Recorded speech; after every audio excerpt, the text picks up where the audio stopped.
দর্শক স্বাগত নিউজ 24 সংবাদে। পুরো সংবাদ জুড়ে আপনাদের সাথে আছি আমরা দুজন, আমি সোহাগ বক্স, সেই সঙ্গে আছি আমি জান্নাতুল কলি।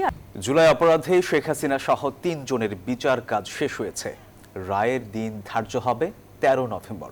বৃহস্পতিবার শেষ দিনের যুক্তিতর্ক উপস্থাপন শেষে এই দিন ধার্য করেন আন্তর্জাতিক অপরাধ ট্রাইব্যুনাল। আসামিদের সর্বোচ্চ শাস্তির দাবি অ্যাটর্নি জেনারেল মোহাম্মদ আসাদুজ্জামানের। বলেন, গণহত্যা করে নৈতিক ভিত্তি হারিয়েছেন শেখ হাসিনা। রংপুরে আবু সাইদ, রাজধানীর উত্তরায় মুগ্ধ, চাংখারপুলে আনাস।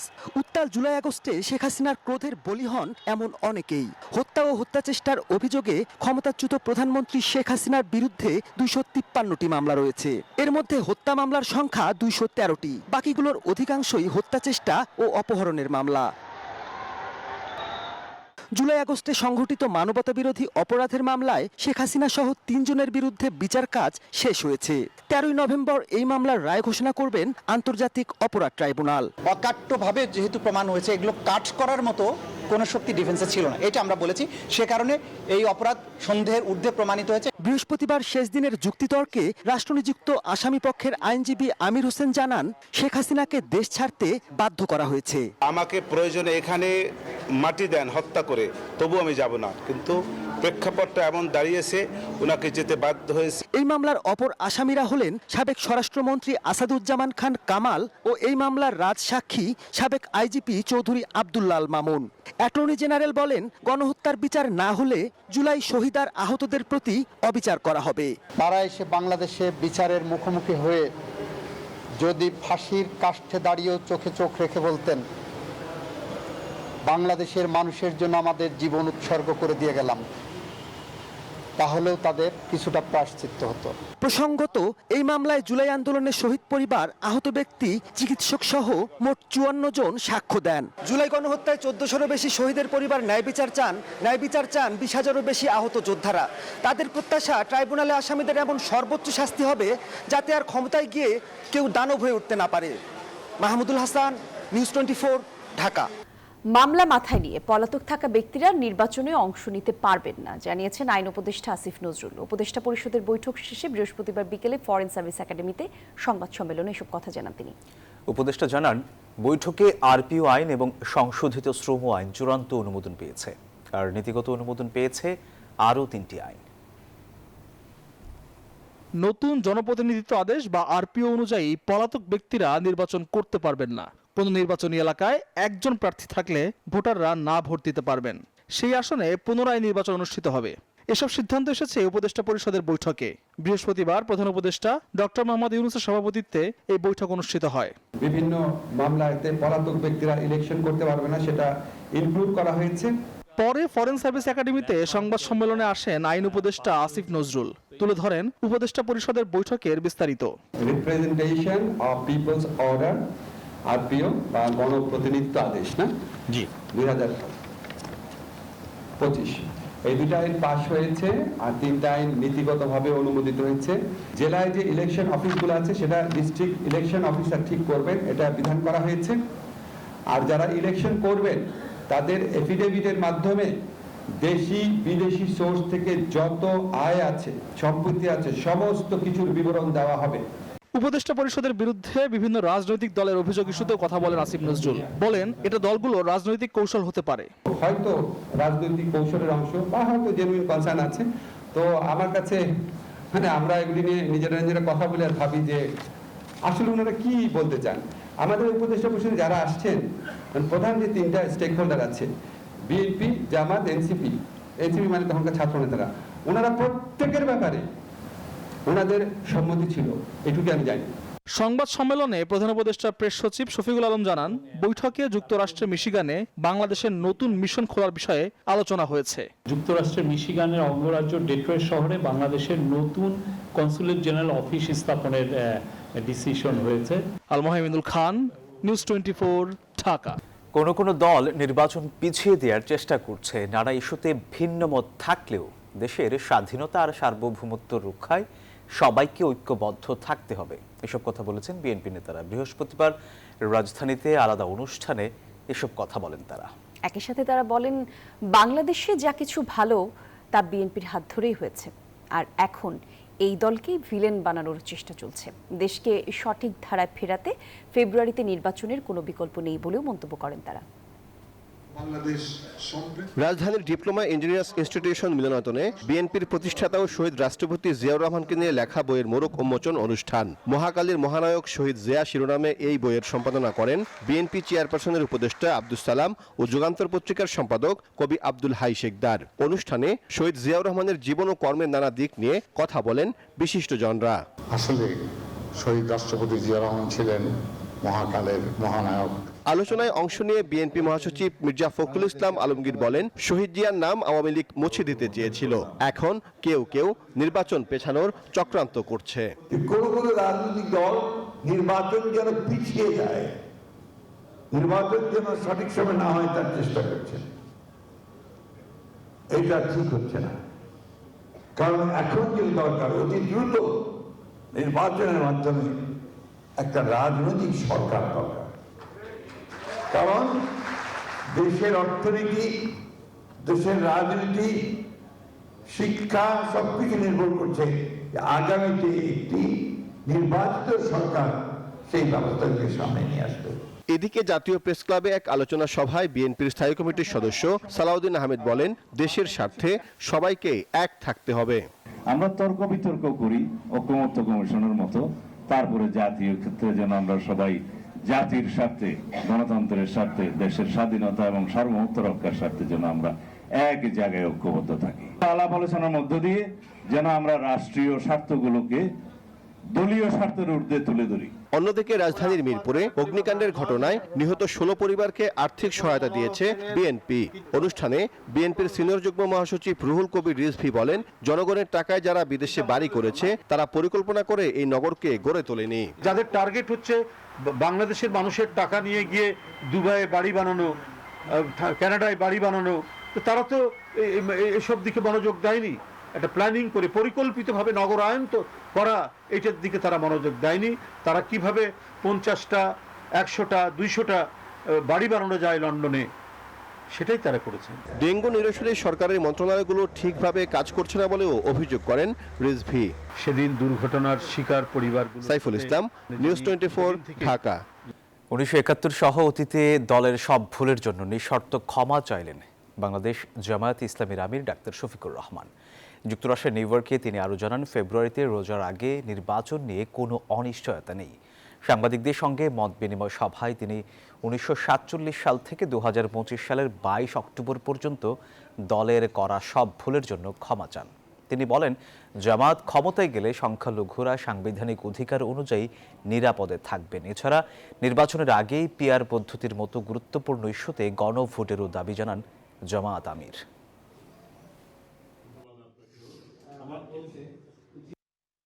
শক্তি যদি এমন মারাত্মক হয় যেটা জাতির একেবারে অনেক বড় ক্ষতি করে ফেলছে, ওই দেশের সাথে বাইলেটারাল ডিসকাশন বা ডায়ালগের মাধ্যমে আমরা একটা সলিউশন পাচ্ছি। 47 থেকে শুরু করে 2025 সালে আজকে কত 22 অক্টোবর এই পর্যন্ত আমাদের যে যেখানে যত কষ্ট পেয়েছেন, আমরা বিনা শর্তে যারা কষ্ট পেয়েছেন তাদের কাছে ভাবছি।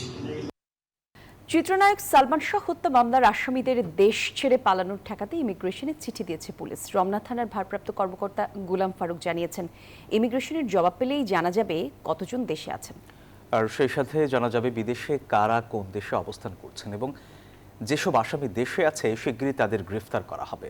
ন্যায় বিচারের আশায় ফের বুক বেঁধেছেন সালমান শাহের মা নীলা চৌধুরী। মাসুদ আলাবনের রিপোর্ট।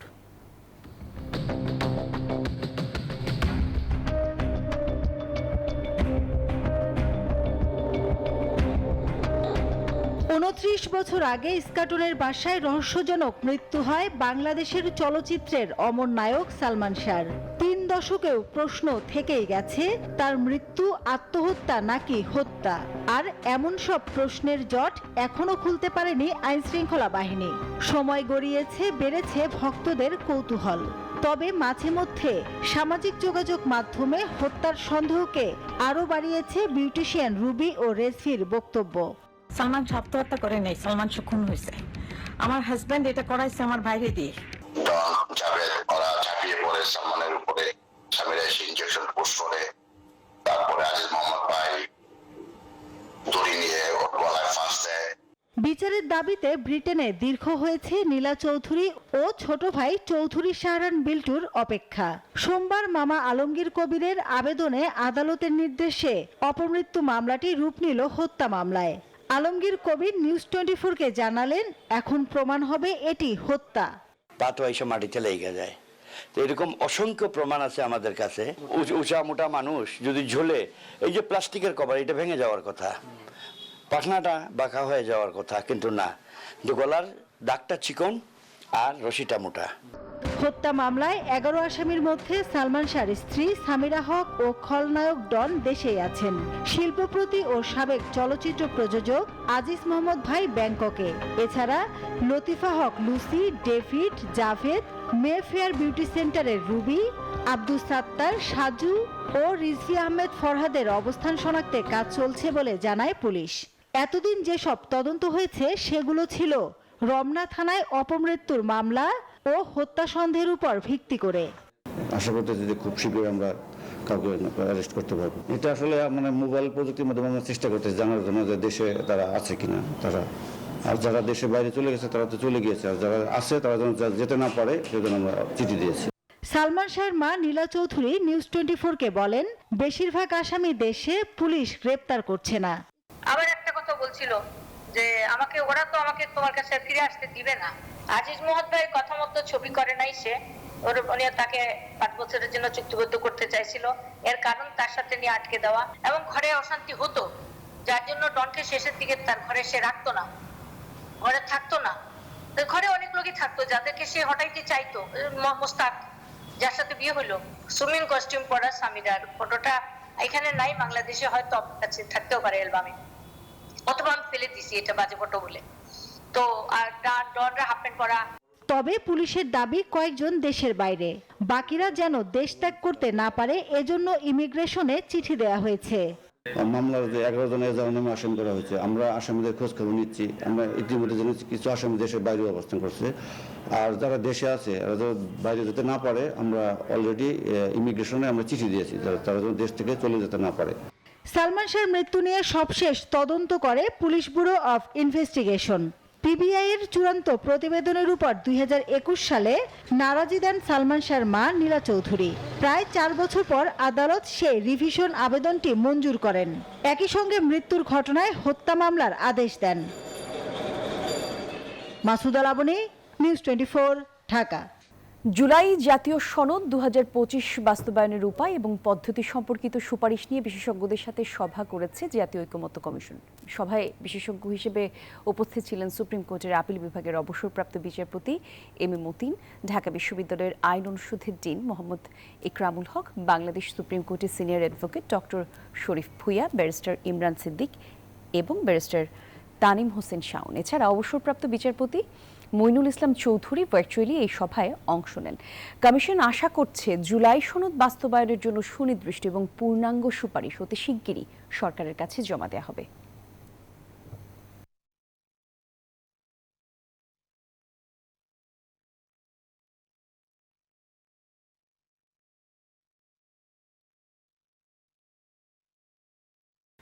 বড় রাজনৈতিক দলের প্রভাবে আইনি ভিত্তি ছাড়াই জুলাই সনদ ঘোষণা করেছে সরকার। তবে আইনি ভিত্তি ছাড়া কারো চাপে এনসিপি এতে স্বাক্ষর করবে না। বৃহস্পতিবার বিকেলে মিন্ট রোডের আবু সাইদ আন্তর্জাতিক কনভেনশন হলে এক অনুষ্ঠানে এই কথা বলেন এনসিপি সদস্য সচিব আখতার হোসেন। বলেন, এ সময় পথরেখা তৈরি ও আইনি ভিত্তি ছাড়া এনসিপি জুলাই সনদে স্বাক্ষর করবে না। 90-এর মতো প্রতারণার শিকার হতে চায় না তরুণরা। অনুষ্ঠানে এনসিপির ছাত্র সংগঠন গণতান্ত্রিক ছাত্র সংসদের নতুন নাম জাতীয় ছাত্র শক্তি ঘোষণা করা হয়। আমাদের সামনে কিছু সামগ্রিক দায়িত্ব রয়েছে। সংকটকালীন সময়ে আমরা জুলাই যেভাবে সামনে এসে নেতৃত্ব দিয়েছিলাম, জুলাই সনদ সেটা বাস্তবায়নের পথরেখা পরিষ্কার না হয়ে সেখানে স্বাক্ষর করা শুধুমাত্র একটা আনুষ্ঠানিকতা। সেই আনুষ্ঠানিকতার অনুষ্ঠান তো আমরা অংশগ্রহণ করি নাই। জাতীয় নাগরিক পার্টি যদি মনে করত শুধুমাত্র জুলাই সনদের স্বাক্ষরের মধ্য দিয়েই বাংলাদেশের গণতান্ত্রিক ব্যবস্থার উন্নয়ন সম্ভব হবে, জুলাই সনদের বাস্তবায়ন নিশ্চিত হবে, তাহলে গত তারিখেই আমরা সেই স্বাক্ষর অনুষ্ঠানে অংশগ্রহণ করতে পারতাম। এবারে জানাবো জেরুসালেম নির্বাচনের পথে।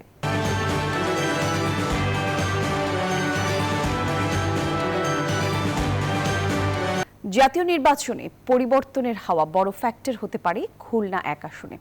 রাজনৈতিক পট পরিবর্তনে ভোটের মাঠে নতুন হিসেব নিকেশ করছেন ভোটাররা। শিল্প কারখানা স্থাপন, কর্মসংস্থান, সুপেয় পানির ব্যবস্থা, কৃষিক্ষেত্রে নতুন প্রযুক্তি, সুন্দরবন কেন্দ্রিক পর্যটন, উন্নত স্বাস্থ্যসেবা, যোগাযোগ ব্যবস্থা উন্নয়ন, টেকসই বেড়িবাঁধ, এসবের প্রত্যাশার তালিকাটা দীর্ঘ ভোটারদের। আর নির্বাচিত হলে প্রত্যাশা পূরণের আশ্বাস দিচ্ছেন সম্ভাব্য প্রার্থীরা। ভোটের মাঠে বিএনপি প্রার্থীদের চ্যালেঞ্জ দিচ্ছে জামায়াত ইসলামী আন্দোলন এবং এনসিপি। খুলনার শহরতলির বটিয়াঘাট ঘটা এবং সুন্দরবন ঘেঁষা প্রত্যন্ত ডাকুপ উপজেলা নিয়ে গঠিত খুলনা 1 আসন। আর 520.89 বর্গ কিলোমিটার আয়তনের এই আসনে ভোটার হচ্ছেন 3,03,542 জন। সংকটময় পরিস্থিতি পার করছে দেশের অর্থনীতি। উচ্চ সুদের হার, বিনিয়োগে স্থবিরতা, বেকারত্ব, উচ্চ মূল্যস্ফীতি, রপ্তানি রাজস্বে মন্দা অবস্থা আর রাজনৈতিক অনিশ্চয়তা অস্বস্তিতে রেখেছে অর্থনীতিকে। আর এমন বাস্তবতায় বিনিয়োগে আস্থা ফেরাতে রাজনৈতিক স্থিতিশীলতা চান ব্যবসায়ীরা। এদিকে অর্থনীতি বিশ্লেষকরা বলছেন মূল্যস্ফীতির নিয়ন্ত্রণ, ব্যাংক খাতের সুশাসন, রপ্তানি বৈচিত্র্যকরণ এবং এলডিসি গ্র্যাজুয়েশন পরবর্তী চ্যালেঞ্জ মোকাবিলা করতে না পারলে অর্থনীতিতে দীর্ঘমেয়াদে ঝুঁকি বাড়াবে। বিস্তারিত রিয়াজ সুমনের রিপোর্টে। খাদের কিনারা থেকে ফিরে দেশের অর্থনীতিতে উকি দিচ্ছে কিছুটা আশার আলো। রপ্তানি ও প্রবাসী আয়ে গতি ফিরেছে। মূল্যস্ফীতি এক অঙ্কের ঘরে নামলেও তা এখনো কাঙ্ক্ষিত মাত্রার অনেক উপরে। ব্যাংক ঋণের উচ্চ সুদহার আর রাজনৈতিক অস্থিরতায় ভুগছেন বেসরকারি খাতের উদ্যোক্তারা। যে আমরা তৈরি পোশাক শিল্প বলেন বা আমাদের যে কমোডিটিজ আইটেমগুলোর যে একটা কমন আমাদের প্রফিট মার্জিন, সেটা হলো সিঙ্গেল ডিজিটে আমরা আছি। এখন আমাদের লোন নিতে হচ্ছে আপনার ডাবল ডিজিটে, 13, 14, 15%। এতে তো আসলে আমাদের যে একটা স্প্রেডটা এত বেশি বেড়ে গিয়েছে, যার কারণে আসলে ব্যবসায়ীরা কোনোভাবে তাল মিলাতে পারছে না। সরকারের পর্যবেক্ষণে উঠে এসেছে অর্থনীতির দুর্বলতার চিত্র। পরিকল্পনা কমিশনের সাধারণ অর্থনীতি বিভাগের অক্টোবর মাসের ইকোনমিক আপডেট বলছে, বেসরকারি খাতে ঋণ প্রবৃদ্ধি কমে যাওয়া, উচ্চ সুদহারের কারণে বাড়ছে না বিনিয়োগ, কমছে কর্মসংস্থান ও উৎপাদন। সব মিলে খুব একটা গতি ফিরছে না অর্থনীতিতে। ব্যবসায়ীরা বলছেন এসব সংকট নেতিবাচক প্রভাব ফেলছে ব্যবসা বাণিজ্যে। গত 2 বছরে আমাদের অনেক ইন্ডাস্ট্রিও কিন্তু বন্ধ হয়ে গেছে, কারণ তারা এই প্রচলিত ব্যবসায়িক ধারাবাহিকতায় তারা তাল মিলাতে পারছে না। এই ধরনের চিন্তা করতে হবে যে আমরা মিলগুলো কিভাবে পরিচালনা করে আমরা যে ব্যাংকের টাকা লোন নিয়েছি আগে, সেই টাকাটা আমি পরিশোধ করতে পারি। এর জন্য আমার দরকার হয়েছে আমাকে বিদেশি বিনিয়োগকারী আনতে হবে। ব্যবসায়ী ও অর্থনীতিবিদরা বলছেন দেশের রাজনীতিতে এখনো স্থিতিশীলতা ফেরেনি। জাতীয় নির্বাচন হওয়া নিয়েও রয়েছে শঙ্কা, যা বিনিয়োগের পথে বড় বাধা। সুন্দর রাজনৈতিক পরিবেশে যদি আমরা উত্তরিত হতে পারি, সেটার জন্য আমরা আশাবাদী, তাহলে হয়তো নতুন নতুন ইনভেস্টমেন্ট আসবে, কর্মসংস্থান বাড়বে। তো বিনিয়োগের ক্ষেত্রে সবচেয়ে বড় প্রয়োজন আমার এই মুহূর্তে যে সঠিক সময়ে ইন্টারিম গভর্নমেন্ট যে নির্বাচনের যে সময় ধার্য করেছে ফেব্রুয়ারি, দ্রুততম মানে ব্যবস্থা নেওয়া যে ফেব্রুয়ারির মধ্যেই আমরা মানুষের নির্বাচিত সরকারের কাছে যেতে পারি, যেটা ছাড়া বিনিয়োগকারীর আস্থা ফেরত আসবে না। ব্যবসা বাণিজ্য এবং বিনিয়োগের ক্ষেত্রে সংস্কার, জ্বালানি নিরাপত্তা এবং নতুন নতুন বৈদেশিক শ্রমবাজার সম্প্রসারণের তাগিদ দেন অর্থনীতি বিশ্লেষকরা। রিয়াদ সুমন, নিউজ 24, ঢাকা। ফিলিস্তিনের পশ্চিম তীরে দখলে প্রাথমিক বিল পাশ হয়েছে ইসরায়েলের পার্লামেন্ট নেসেটে। বুধবার নেসেটে বিলটি পাশ হয়, তবে চূড়ান্ত আইনে পরিণত হতে বিলটিকে পাড়ি দিতে হবে আরও 3টি ধাপ। এদিকে অঞ্চলটিতে ইসরায়েলি সার্বভৌমত্ব আরোপের চেষ্টা কার্যত ফিলিস্তিনি ভূখণ্ড দখল বা সংযুক্ত করার শামিল বলেই মনে করছে হামাস। এটিকে আন্তর্জাতিক আইনের স্পষ্ট লঙ্ঘন বলছে কাতার, সৌদি আরব ও জর্ডান। আর ইসরায়েলি এই পদক্ষেপ গাজা শান্তি চুক্তিকে হুমকির মুখে ফেলবে বলে সতর্ক করেছে যুক্তরাষ্ট্র।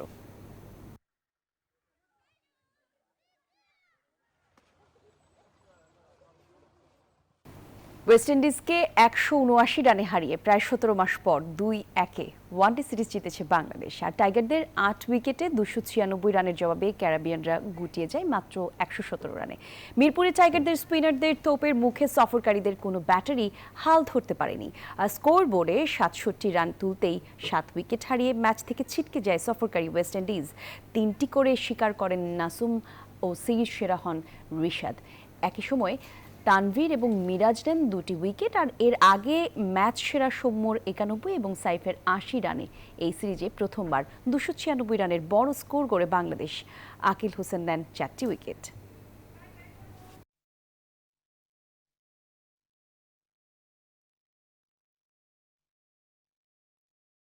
ওয়েস্ট ইন্ডিজের বিপক্ষে 3 ম্যাচের সিরিজের প্রথম 2 টি-20-র জন্য দল ঘোষণা করেছে বিসিবি। জোট থেকে সেরে দলে ফিরেছেন টি-20-র নিয়মিত অধিনায়ক লিটন দাস।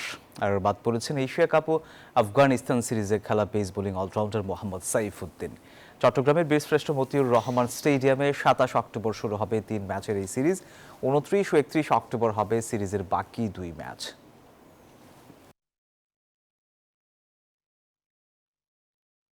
তিন ফরম্যাটের জন্য আলাদা ব্যাটিং কোচের চিন্তা করছে বিসিবি, এমন কথা জানিয়েছেন বোর্ড সভাপতি আমিনুল ইসলাম বুলবুল। আর এদিকে মিরপুরের সমালোচিত উইকেটের মাটিও পরিবর্তন করতে চায় দেশের ক্রিকেট নিয়ন্ত্রক সংস্থাটি। আর ওয়ানডে অধিনায়ক মেহেদী মিরাজকে আরও সময় দিতে চায় বোর্ড।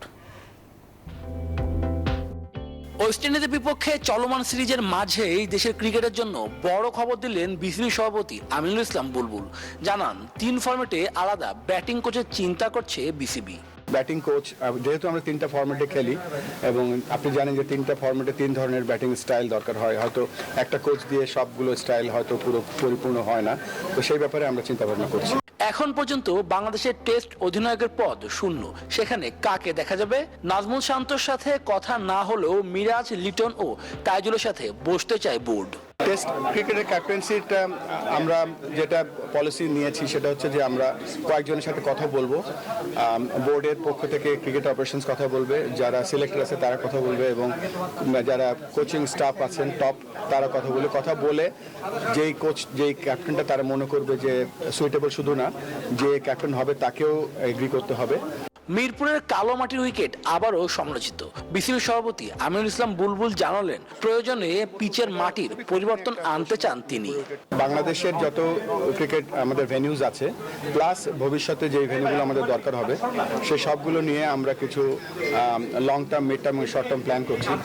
তারপরে আমাদের যে শর্ট টার্ম প্ল্যান যেগুলো আমাদের যে টেস্ট ভেন্যুগুলো আছে এই ভেন্যুগুলোকে আমরা যত তাড়াতাড়ি যত সচল রাখবো, কেননা আমরা দেখতে পাচ্ছি যে এক একটা উইকেট এক এক অবস্থায় আছে এখন, তো সেগুলো পর্যালোচনা করে আমরা কিভাবে টেস্ট ফ্রেন্ডলি, ওয়ানডে ফ্রেন্ডলি এবং টি-20 ফ্রেন্ডলি করা যায় সেই লক্ষ্যে আমরা কাজ করে যাব। তবে এটা হাইলি টেকনিক্যাল একটা কাজ এবং এটা স্লোলি আমরা এগোতে চাই। অধিনায়ক মিরাজকে আপাতত সময় দিতে চান বিসিবি বস।